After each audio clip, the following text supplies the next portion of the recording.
안녕하십니까. 오늘 베트남 동해 중남부 해역엔 강풍과 높은 파도가 일겠고, 오늘 호치민시 날씨는 구름이 끼는 맑은 날씨를 보이다가 오후나 밤에 비가 올 확률이 70%이며, 하노이의 오늘 날씨는 대체로 맑고 비가 올 확률은 낮다고 합니다.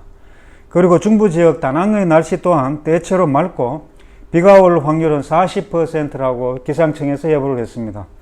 이 기사는 실직자를 위한 실업보험금을 중간에서 수수료를 갈취한다는 기사인데, 요즘 호치민시 노동보훈사회부는 고용서비스센터 국장에게 해당 부서의 공무원이 책임과 의무를 준수하지 않는 행위를 조사하고 대처하라고 지시했다고 합니다.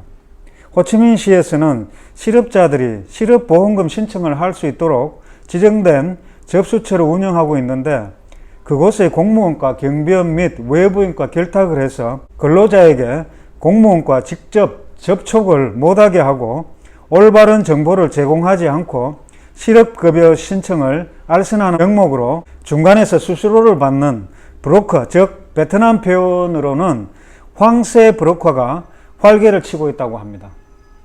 그리고 이런 유사한 사건으로는 전에 일부 베트남 항공사와 브로커의 결탁으로 한국인 여행객의 코로나 검사증을 고의로 무시하고 다시 다른 지정된 병원에서 검사한 서류를 가져와야 한다는 어처구니 없는 요구로 많은 한국인 여행객이 시간과 돈을 추가로 지불하는 사건이 있었는데, 결국은 한국 정부에서는 비행기 탑승 전 외국에서 코로나 검사 확인하는 절차를 없애버렸다고 합니다.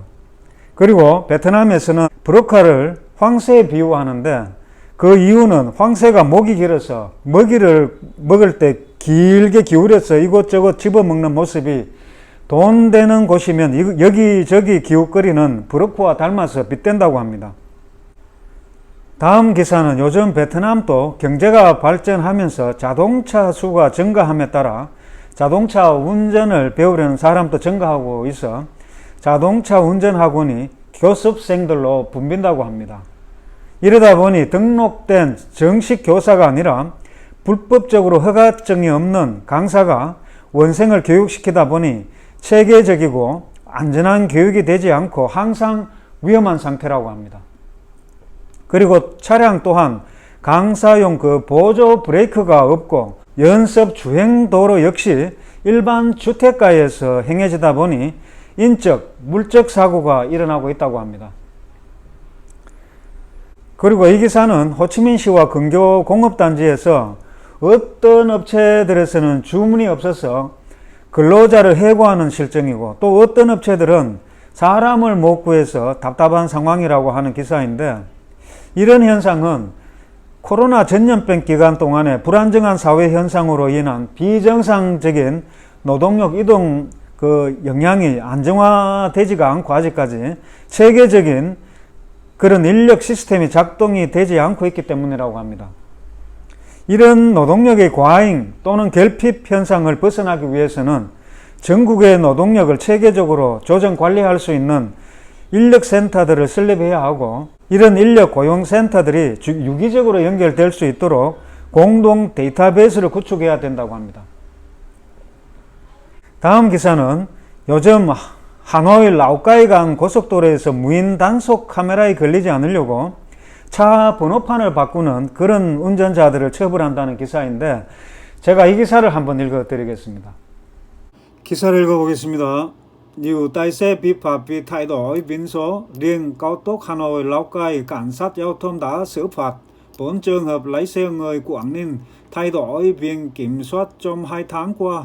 많은 운전자들이 번호판을 바꾸기 때문에 처벌을 받습니다. 특히 하노이 라오카이 고속도로에서 교통경찰은 광린 운전자가 지난 2달간 제어판을 바꾸는 4건의 사례를 처벌하였습니다. 2021년부터 지금까지 교통경찰국은 하노이 라오카이 고속도로 위에서 번호판을 변경하거나 혹은 가리거나 가짜 제어판을 사용하는 72건의 사례를 처벌하였습니다.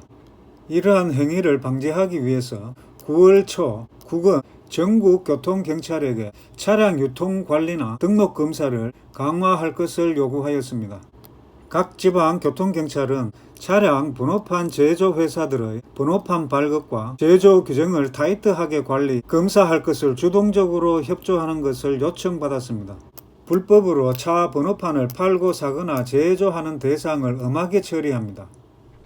어떻게 기사 잘 읽어보셨습니까? 제가 추가로 설명을 드리자면 차량 번호판을 불법 변경하는 방법에는 여러 가지가 있는데 색칠을 한다든지 붙여 넣어서 글자나 번호를 바꾼다든지 혹은 글자나 번호 또는 번호판의 바탕색을 바꾼다고 합니다.